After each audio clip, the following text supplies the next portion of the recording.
Welcome to the Baddy Bee Club. I am your host, Terra Newell. Today's guest is Tabitha Newell.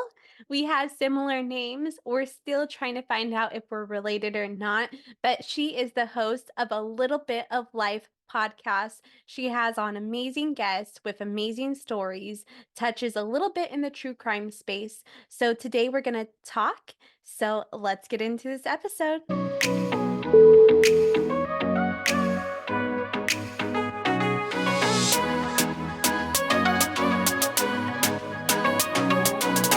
Hi, Tabitha. Thank you so much for joining me today. I know that I was a guest on your podcast, and our friend connected us because we have the last name Newells.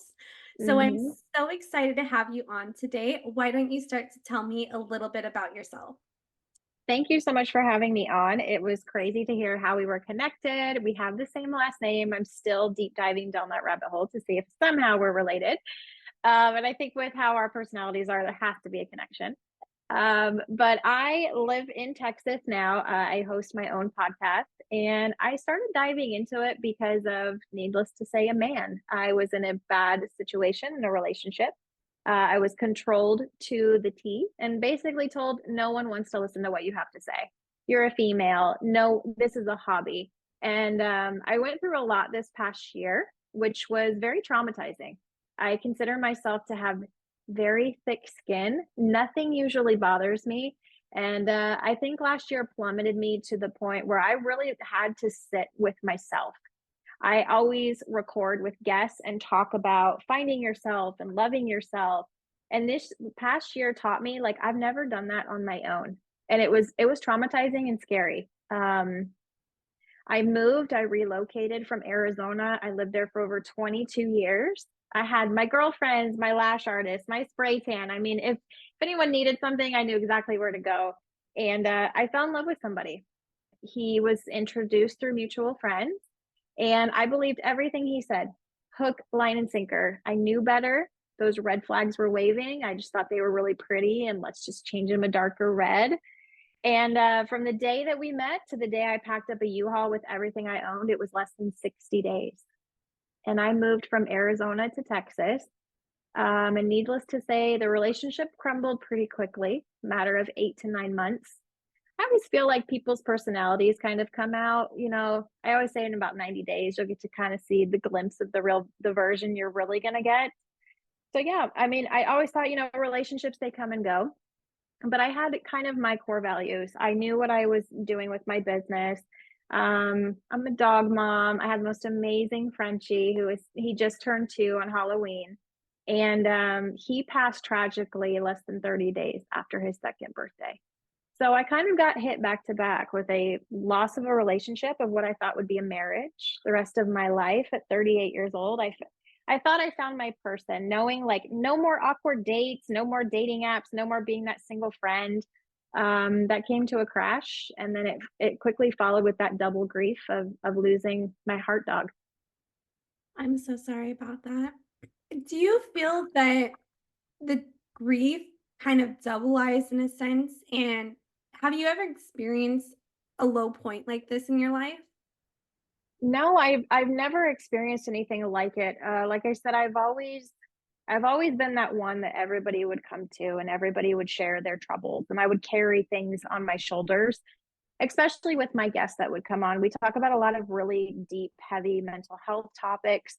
So I always felt I carried a lot, but I felt like I had strong enough shoulders to do so. Losing the relationship was something that I feel like a lot of people around me were like, I told you so, or you knew better. And I feel like in relationship breakups, we always hear that as women of, oh, well, what about this? And okay, well, where were you when we first met? Where was that sense of like looking out for me? But we always wait till the end, I feel like, because we want our friends to be happy. But losing my heart dog was the hardest thing I have ever been through in my life. I'm huge on mental health. I'm huge on talking. And I secluded myself for 7 days after his passing. Um, I have an older senior. She's 13 years old. And I mean, I shut my phone off. I literally stopped eating for 7 days. I survived on Diet Coke and Monster as long as I had some form of a liquid. I brought my mattress of all things into my living room because I just didn't feel that my room was like my safe spot anymore. There were just so many memories. And it was probably the darkest time I've ever had. I mean, I even questioned of should I still be here? Should I be living without him? How do I do this? And it was really hard because I don't have children. So he was my child. So to relate to somebody like that was really hard. I felt really lonely. I think that when you have a dog that you're so close with, and a lot of people can't kind of see this because they're like, oh, I have my children. But when you have that one dog and it's like your one and only, it's your world, I think it hits much differently than it would if it was like a family dog. Mhm. You know, Mhm. I went through something similar with Cash, and that's why when it happened, I felt just so much for you because I don't know about you, but I was like literally like I would get up and I just walk in circles because I'm like, I don't know what to do right now. Am I Mhm. I'm, am I supposed to take out something? How did you feel with that? I felt the same. I felt like I lost my purpose. And I think so many people were shocked by that because they're like, well, I mean, I heard so many times of it was just a dog, or, you will get over this. It just takes time. And so I think in that grief stage, I was always looking for the end of like, okay, when am I going to stop hurting? When am I going to stop grieving? When am I going to stop trying to find a purpose? And it was something where even now, I mean, I'm 3 months out, and I did an episode, that aired just on Tuesday, and it was the loss of another Frenchie in the community. She was the reason I got Rupert, and it triggers, and it's something where you never know what's going to trigger, but it's hard because I felt it's almost like a roller coaster with grief, and there's stages that we talk about grief with humans when we lose that kind of a bond, but I don't think it's really talked about when you lose a pet, let alone a heart dog, which is devastating. Yeah. No, I was talking to someone earlier and we were talking about the stages of grief and how we really think that it's the same for death and a breakup. And so for you to Mhm. be getting hit like with a double whammy in a sense, I can't imagine. Well, I can because, we get to those places at times and sometimes things just hit us all at once. But do you think that there was, and I hate to say this because like there shouldn't be a reason at all for why something passes, but do you think that there was kind of like a reason in the universe or with God with this? Yeah. I'm huge on signs. I was raised, religious, especially with family and friends growing up. And my feelings kind of turned, but it really amazed me because I'm very much one of those people. I want to know the reason why. I need to know that information. And with Rupert, he just had a runny nose. He was not responding to medical treatment. So it was just supposed to be another vet visit. Um, we went in, they're like, we'll try new medication. I had planned to go to Arizona to visit my family and my friends. I hadn't been back in a year. And I felt it was time. I was like, I need to be surrounded by my support system, not just over the phone or FaceTime. Like, I need physical relationships close to me. My girlfriends, my mom, like, I just need to have a hug. And I think that's really important, that I needed. And I remember asking the vet at that time, like, I'm planning to drive. Is he okay to travel? And he's like, yeah, he's clear. We never did an x-ray that day. And I really do believe in timing. I feel that it was his timing because if we would have found that, I never would have gone. And he got very sick in Arizona. They just listened to his heart and heard a heart murmur, and they're like, "We'd like to do an X-ray. We want to do this treatment." And I denied it, sitting there because I'm like, "Let me just get home." Like something in my gut instinct said, "Just wait till you get home." And that little man sat for 13 hours one way, slept in my lap, and there was no issue. And I really do feel like he knew the universe, God, whatever is bigger and better, knew that I needed that to make decisions on my breakup and on healing and closure. Otherwise, I feel like I still would have been spiraling from both of them happening so quickly together. Yeah, and it's really interesting that he was around for 2 years because your relationship, so he was at the beginning before the relationship established that Mhm. bond with you, and then you go through this breakup, and then, he's there for the aftermath a little bit, but then Mhm. unfortunately he passes, so I think it's really shows that he was meant to be there in your life for that time. Mhm. I moved 4 times in the matter of a year, and it was I'm a homebody, I'm a creature, I'm a nester, I like having my home and my dogs and everything has its place, and I remember even last year moving out of the house and just seeing what you would think your home and your life looks like to be crumbling. I remember this huge moment. There was an audio that came up on a reel, and it was so simple. It was just a word choice, and it says, "Are you done?" And then it was silence, and then the person on the audio said, "Yeah, I'm done." And I remember sitting on the bare wood floor and my life in boxes. And I remember my Frenchie sitting there. And I remember doing this reel and I never posted it. But I remember doing it and really sitting with myself thinking, you can plan your entire life out to a T and it's not going to go the way that you expect it. And that's okay. And that's what I'm learning in this double grief process is I used to be a massive planner, almost to like an OCD level, and he has taught me so much to not allow moments to pass you by because you can't get those moments back. Are you as much as a planner now? If I said no, that would be lying. I think I'm just a little bit more relaxed, so to speak. But it's also something it taught me through the grief is I worked through my sadness and I really dove into disappearing. And I think that's also a form of healing that a lot of people don't realize is I needed my brain busy. I needed a purpose. And with that has come the most amazing blessings, things I never expected. But there's still that grief of even being out in the dating world and dating again and having that constant thought process of comparing to your last relationship or comparing those feelings. And I do the same with having a new puppy now. I have two midlife crisis, but I feel like now I'm in this constant comparison of this is what I had. Can I just carbon copy it? And I think that's a form of grief too. It's how we process what we lost and what we still crave.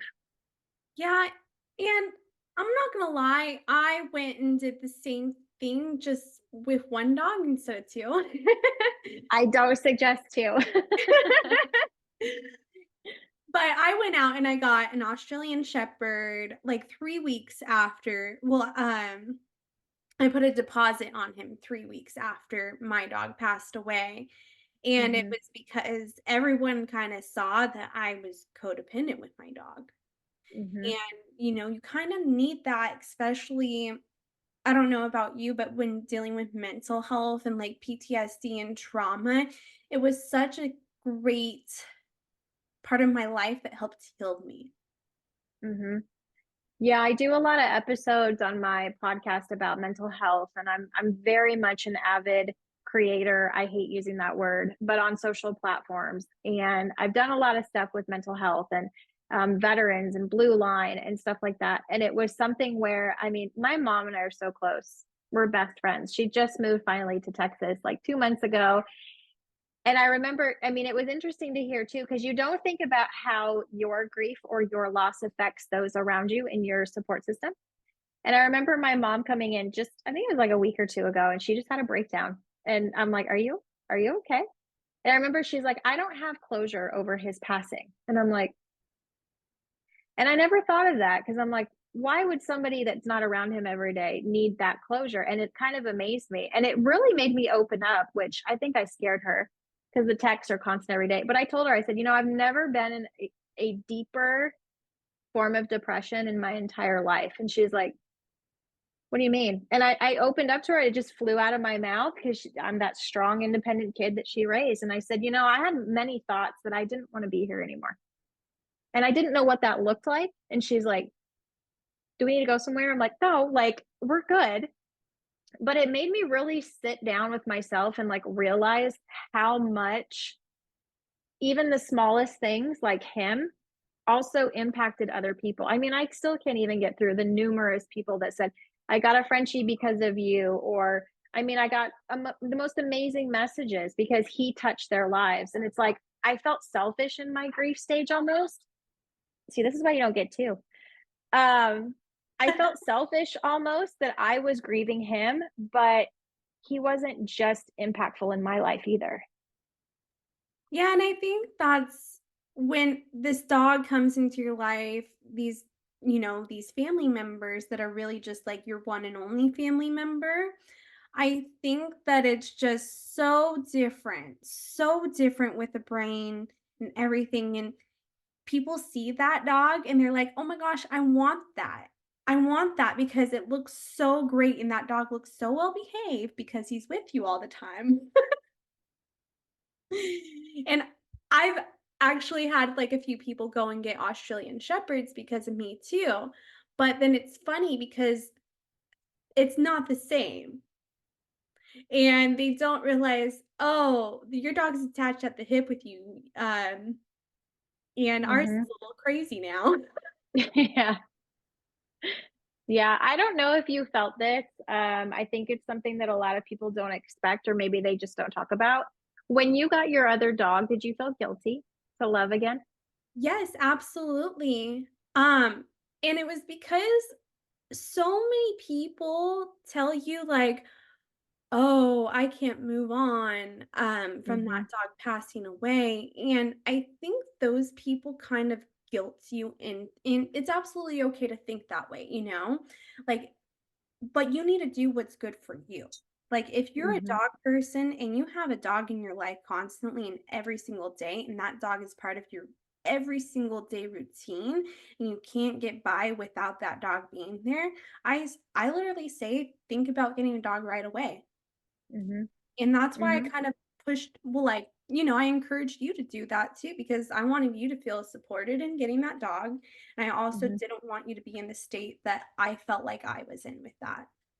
Yeah, I feel even guilty now. I mean, I've had these 2 little guys. I have a male and a female, and I remember, like, even looking at, like, my male, for instance. My female's different. She's a Merle, and he was just a normal red sable, brown Frenchie, just basic. And I remember getting her, and it was almost like this safety net of like, she looks nothing like him. She's a female versus a male. I'm not going to have any comparisons. I'm not going to feel guilty. Getting him was a completely different ballgame.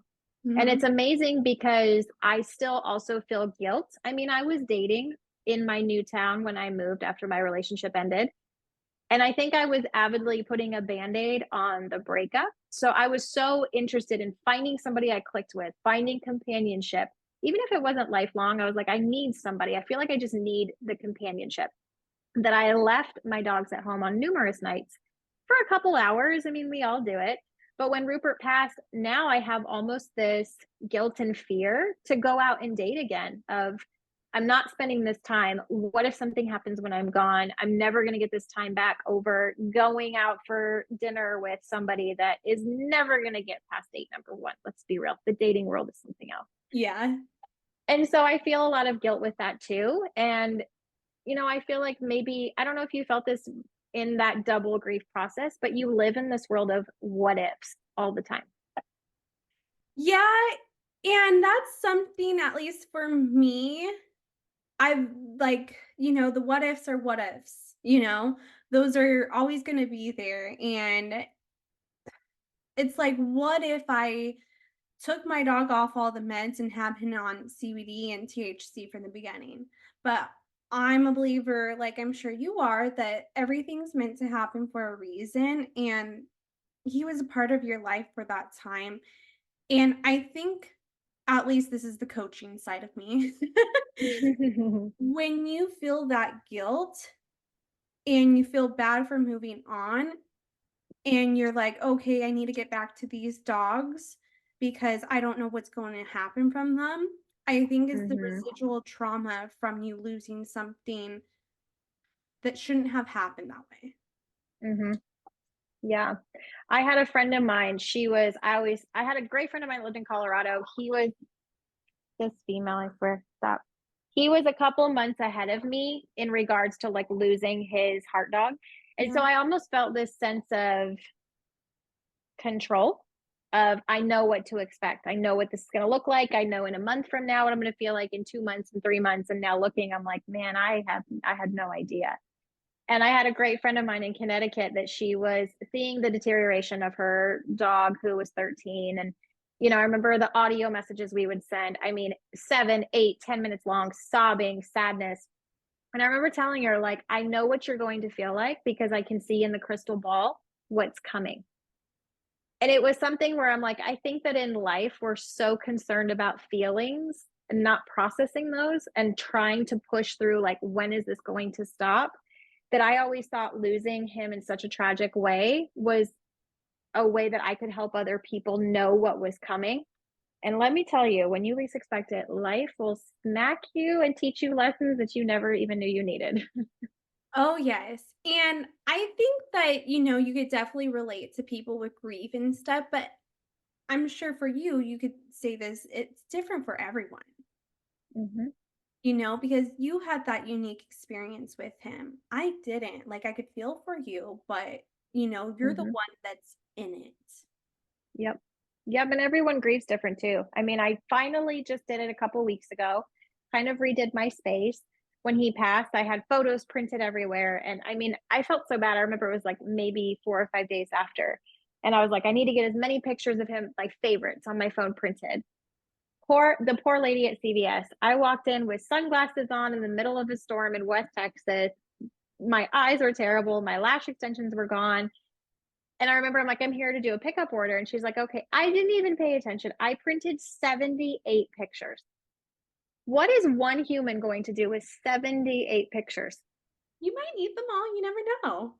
I'm like, so And she's plus, like, you have spider lashes. You can't think straight. right? And she's like, "Oh yeah, you had 78 pictures." And I'm like, "Mhm." And I remember standing there and she just kind of looked at me and I was like, "My dog died." And she's like, "Have a good day." Like you could just tell she was like, "I don't know how to handle this." And I remember getting home and doing a photo book and like putting them in frames and they were on the walls. And I just took them down about 2 to 3 weeks ago. I Okay. remember my mom here. I was like, I took them down. And she was like, mm hmm. And I was like, it was starting to look like a shrine. And she's like, mm hmm. And I'm like, don't judge me. And she's like, no judgment. And like, but it's something that so many people grieve differently. And I think we start to feel crazy when we go through traumatic experiences and we get so inside of our brain that we will grasp onto anything that we feel we have control of. Yeah. Yeah. So what was that looking like, grasping control of what you had control of? Um, I think with the relationships, this is going to sound so bad, but this is real life. I've always been the one that leads. Okay. I've always been the one in control of like when my emotions are done or emotionally I'm just drained and I'm done, like I end things. I think I was still checked into my relationship, even though I knew he was being unfaithful. And Yeah. even though I knew that we were the worst toxic relationship, I still had the control to say when I was done. With that kind of happened the same thing with Rupert, which was interesting with my dog. I had the control going into vets and stating, no, we're not trying this medication, or yes, we're going to try this option.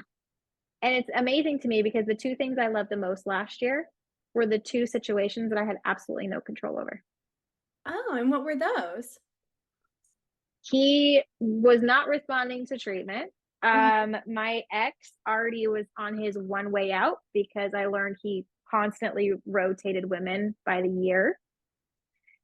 And I think it was me not knowing that I didn't have control. And so it's been interesting. Like even dating now or raising my new dogs, I'm like, I really need to let go a little bit and allow life to just continue to life. And every day is not going to be perfect, but I need to just enjoy those moments of imperfection. Yeah. No, and okay, this is a weird question to have just because I'm this way. Do you Uh-huh. get a bit hyper vigilant over the dogs? Yes.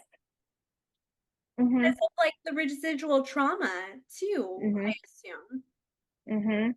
Yep. Even like because they're both the runts, and so I'm very cautious of that. Yeah. People always want to touch them or hold them, and like I'm very much like, "What are you doing? What are you doing? Where are you at? Who are you at?" And having two of them, I almost feel again that control factor. If I go in public, I can't have eyes on both of them at the same time. What if somebody takes one and takes off with them? But even the most mundane things of eating, like, are you eating enough? What do you? And it's like that kind of panic moment. I mean, the first I would say week with my female, she slept super close to me, which I'm like, dude, when you get older, we're in so much trouble. And she still does it to this day. But it was like knowing, like, okay, you're breathing, you're not sick, there's nothing wrong with you. I think I took her to a vet twice a week the Okay. first month. Oh, And I wow. was like, Okay. is she good? Does she sound okay? And they were finally like, Mom, she's healthy. And like, that's all I needed to hear. But yeah, all my friends are like, you need to let it go. And that's the hardest thing to hear. Yeah, no, it is. It really is, especially when you're the one having to let go of that control. And Mm-hmm. you have to go into the unknown now. And Mm-hmm. that's scary. Mm-hmm. Yep. And everyone says, like, you lost everything last year. And now, like, so many people, even my mom's like, oh, you're living your dream. Like, you have your place and no one can tell you what to do. You have your dogs. And I'm like, but there's still that kind of sadness and grief in your brain of this wasn't my dream. But I think I pre planned my life so far ahead that these hiccups I never imagined would ever happen. Never. Do you kind of feel like, oh man, like I was forced to have to do this? I didn't want to do this? Yeah. So my Frenchie passed very tragically, and I was very embarrassed of where I got him. I did get him from a pet store. I was never one of those people who believed in pet stores. I still to this day do not. Why I walked in that one day with my mom and just fell in love with the little man in the corner, I'll never know. But I remember I never had a chance to actually grieve appropriately what I would consider because I was in this fight or flight of I need somebody to answer for what was done to him. I need to stand up for other dogs that because there's so many people that have been wrongfully put in bad places with their pets from this location. And so getting my female, I felt like it was a band-aid. Like I felt rushed. Like, okay, I just need to get rid of this feeling of sadness. And if I have her, it's gonna go away. Yeah. And it didn't. And then getting my boy, I'm like, okay, if I hurry up and get him, she'll have a companion for when I'm sobbing my eyes out. And she's looking at me like, oh my God, my mom is crazy. And it's not a band-aid. It's not something that's an easy fix. But then again, like you said, it's different for everybody. So I don't know timing wise when it would have been a good Yeah. Well, I think, for you at least, even though you felt that way, I did think it was good for you to get dogs. time. Uh, Mm-hmm. so that they were in your life and they were bringing you joy. And there's nothing like a puppy love. Mm-hmm. Until it's 3 in the morning and you're really tired. Are they crate trained? No, they scream like Jurassic Park. They can't stand the crate. I always say I got my boy to the sweet spot. He was too self sufficient, would go out everywhere with me. I could take him anywhere, and he would just sit in a chair and be fantastic.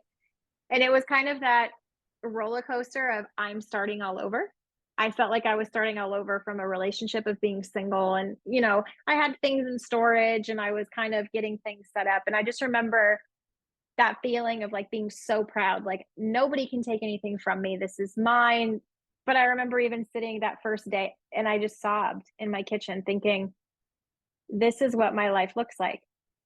Got over it. But now even I'm like, okay, this is what my life looks like. We're starting all over. It's like you have a toddler and you go backwards to a newborn. I'm like, oh my goodness. And it's so hard with two because you never know who's into something. I'm like, was it you? Or was it your sister? And I don't want to like punish one of you if I'm punishing the wrong one. But I mean, there's moments where I'm like, okay, this was meant to happen. And he aligned it how it was supposed to be. And he still sends me pretty amazing signs here and there when I actually pay attention. I love it. And what are these signs that he kind of sends you? I have a LED candle. It's been in my window since he passed. There's no batteries in this candle, and it will flick on and flick off at random times, which is crazy. But it's normally around breakfast time because he was definitely a gremlin. Breakfast time was his favorite. But it's in the most amazing moments when I just feel, again, like I'm losing control and it'll flick on and flick off. He sends the number 13 a lot. And it shows that it's a sign for moving on, moving ahead, positivity. Well, in my casita, I moved here at the end of September. He passed in November. And I remember him passing, and I put the LED candle in the window, and I remember looking up, and there's a number on the building across from me that I've looked at every day, the number 13. I see it every morning. Oh, wow. I love these little signs because Mhm. they're so big in that moment, and it's like you're in that moment of, like, I don't know what to do, and then you see that sign, and you're like, "Okay, I have guidance now." Yep. I mean, when I went to go pick up my female halfway in El Paso, I was like, "I don't know if this is the right decision." I was still waiting on his cremation to be completed, and they weren't supposed to be done for a couple days. And they called me the night before we were to leave. And so they're like, he's ready for pickup. And I remember sitting there, I told my mom, like, I'm going to bring his ashes with me. Like, they're going to sit in the car seat like he always would to go pick up his sister. And I remember I left super early in the morning. It was like 3 or 4 in the morning. It was like a 7 hour drive. And I remember getting on this open stretch of a road, which was sad because exactly 1 week to the day prior, or 2 weeks from the day prior, we were on that road coming back from Arizona. And so I was on that road and I remember just kind of speaking out loud. I'm like, man, I think I'm losing my mind, but I'm like, am I making the right decision? And in just that moment, the most beautiful, massive shooting star went straight across my windshield and lit that road up right in front of me. We were the only ones on that road. Oh, wow. See, that's so beautiful to me, and I love Hmm. those moments. Now, what are some other ways that you've healed since those events? I've really, like I said in the beginning, I've really taken the time to self reflect on what makes me happy. I think I've always been reliant on pleasing other people, whether in a relationship. And I think that was like that with my dog. I lived to please him. And with relationships, I think I've really kind of let myself down of just saying, okay, well, this may not be something I want to do, but I'm not going to say no because if it makes my partner happy, it makes me happy. And I'm kind of in this new self discovery of what I call being selfish. And it's such an amazing thing. Like, there's nothing better than realizing you don't have to make a 3 course meal. You can make a bag of ramen for dinner and you can wear your pajamas all day long. And if somebody judges you, that's a them problem. That's not a you problem. 100%. 100% in every way, because 2024, I think, is the year to be selfish. Do the things you want to do. Any goals you have, get them done this year. Yeah, and I think it's also if you set a goal for yourself, I'm really trying this year. If you're having a bad day, that's fine.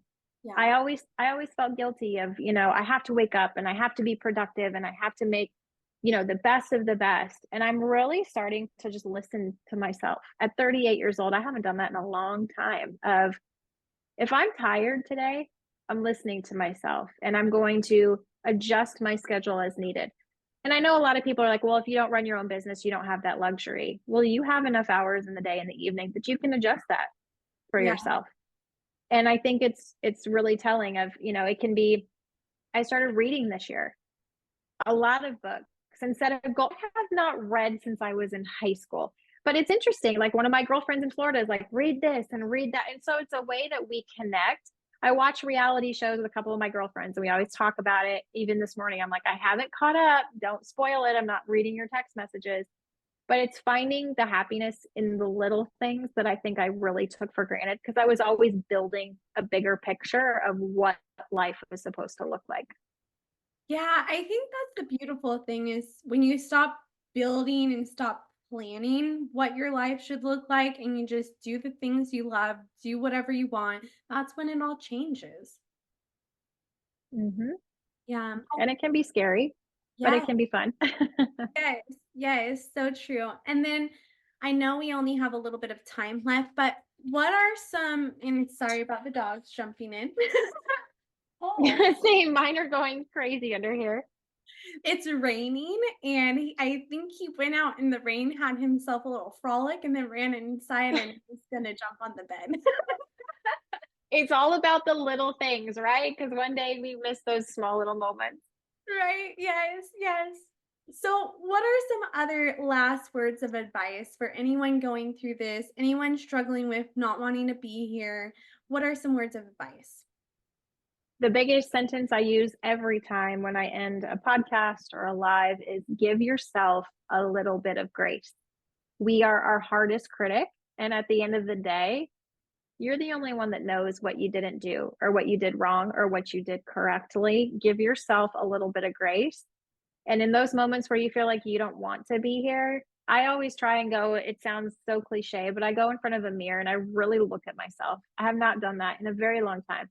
And I tell myself one thing that I'm either proud of or that I love about myself that day. And it can be something very simple of like, you did a really good hairstyle today. It looks fantastic. When you didn't want to get out of bed, I talk nicely to myself. I think that's the most important thing. I absolutely love those mirror exercises, and sometimes they're so hard to just look at yourself and tell Yeah. yourself that. So I really enjoy that. Thank you so much, Tabitha, for everything. Where can we find your podcast, all your media? Yeah, it's called Little Bit of Life. It streams on Spotify, Apple, Google, Amazon, Audible, and iHeart. And we do now have a YouTube channel. It was something I just, again, I didn't want to do, but everyone spoke out and I heard. So you can interact with all of the videos. And I always encourage everyone has a story. So if you ever want to come on, I always encourage give yourself some grace and come on and share your story. I love that so much. Thank you so much. Thank you. Thank you for listening to this episode of Baddy Bee Club. I love my guest, Tabitha Newell. I think that we had an important conversation about double grief. Please, if you like this podcast, like these new episodes, interviews that I'm doing, please give a like button, hit the subscribe, and check out my other episodes. So until next time, I'm Terra Newell, and I'll see you guys later. Bye.